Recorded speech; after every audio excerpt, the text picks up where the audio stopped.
jede, já mám právě shift. Já dělám to na tobě.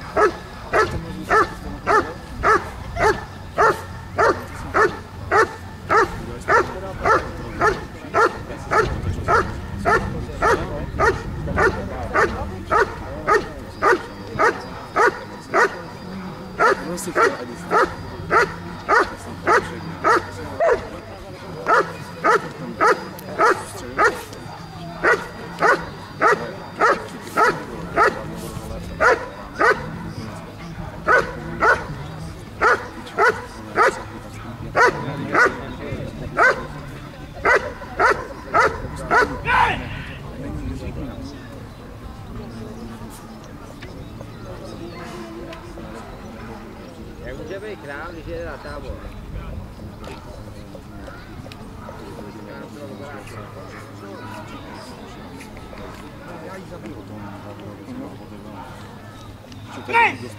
Těch jsou rany, vole, on třeba rychle napadne, ale vyzní, že to není ten řešit, to jsem došel. Jako bez já to má mají až oči, co jsem ujevu, viděl, oni se na to zvyklý téma.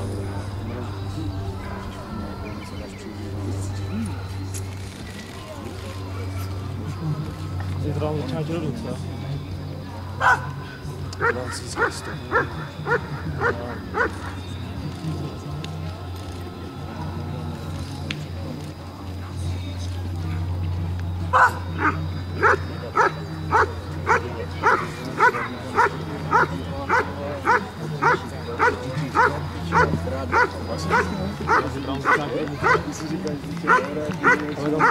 A pak to najednou tak střední lidi vezmou a potom hapluje, vole, když to ono mi to se, ono to škodí. Vydají je zvykle. Ono není, jak to nějak za... Takže kdyby tady čekáš, že Dám, ale oni začnou za mě konflikt.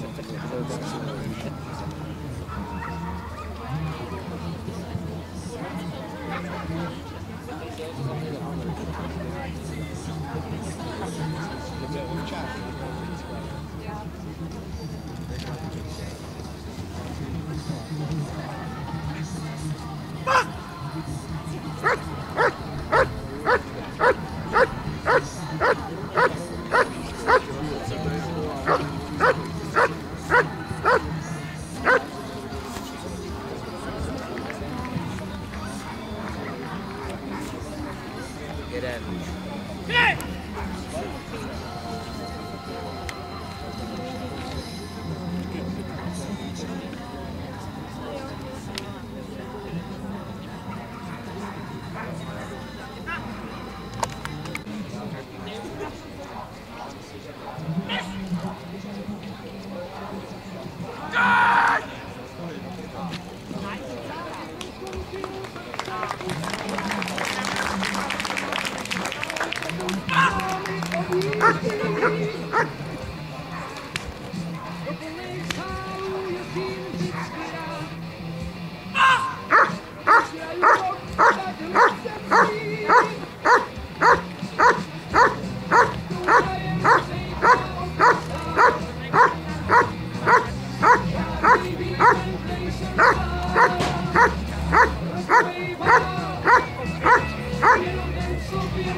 Takže máme za sebou, řekl bych, velmi pěknou obranu pana Matouše Baluna s Fugasem z Flintické cesty. Uvidíme, jaký názor na to má pan rozhodčí a jak tento výkon ohodnotí.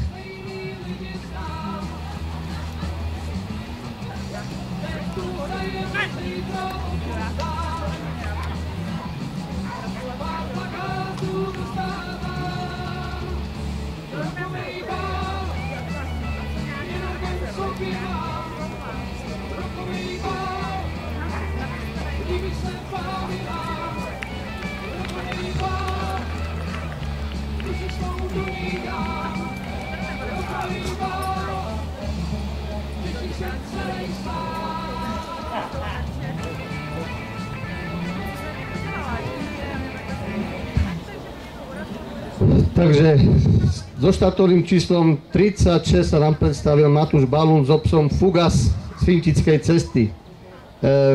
Vyhľadanie pomocníka, pes by mal o niečo tesnejšie obiehávať zátarasy, známka veľmi dobrá. Vystavenie a vyštekanie, záver by mal byť viac aktívny, sú tam pauzy a pes by mal ísť priamejšie po odvolaní ku psovodovi, známka veľmi dobrá. Pokus o útek, veľmi pekný, energický, plný zákus, kľudný, púšťanie korektné, veľmi pekné stráženie, známka výborná. Obrana psa pri strážení, zákus je energický, chýba tam už troška plnosť a v závere kľud, pustenie je v poriadku a fáza stráženia takisto, no je to ešte v známke výbornej, zadný doprovod v poriadku, prepad psa pri doprovode, opäť je to energické, zákus by mal byť viac plný, do stráženia by malo byť troška korektnejšie pri príchode psovoda, doprovod v poriadku, známka veľmi dobrá. Útok na psa z pohybu, opäť zákus veľmi pekný, energický, no mal by byť pevnejší a kľudnejší. Pustenie a stráženie v poriadku, známka veľmi dobrá. Prepad, to isté, tvrdý zákus, ale v závere by mal byť o niečo kľudnejší. Pustenie korektne, dostráženie na konci by malo byť takisto troška korektnejšie. Doprovod v poriadku, dnes 95, veľmi dobre.